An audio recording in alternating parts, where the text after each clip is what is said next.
Right now, many Jewish families are celebrating Hanukkah, but for one Holocaust survivor, Mr. Louis Schneider, he's using his time to share his story of survival to students right here at Martin County High School. Inside the walls of the Martin County High School auditorium stood a man who's lucky to be alive and share his story on how he survived the Holocaust. If we are able to help educate young men and young women as to the atrocities that were committed in a previous generation, again, perhaps we can learn by that. 87-year-old Louis Schneider was born in Belgium in 1934 when later the Nazi regime would take over. His father would be sent to the Auschwitz concentration camp while he, along with his mother and sister, crossed borders, surviving bullets, explosions, dodging Nazis at every turn.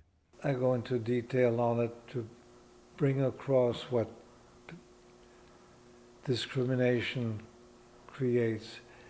And very often the classes that I speak to us have groups of kids who are all either immigrants themselves or have first generation after dealing with parents that are immigrants. Mr. Schneider has made his way through Jensen Beach, South Fork High School, and Martin County High being his final stop. We really hope that students are able to really make history come to life. We're hoping that they're able to make that personal connection, that this is something that really happened to real people and that the impact is still felt today.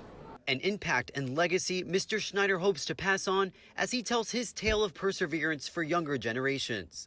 They get a degree of kinship, and from my talking, it gives them an understanding of what immigrants have gone through and and the problems of just plain survival.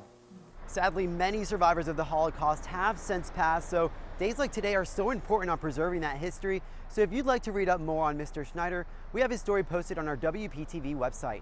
Reporting in Martin County, Joel Lopez, WPTV, News Channel 5.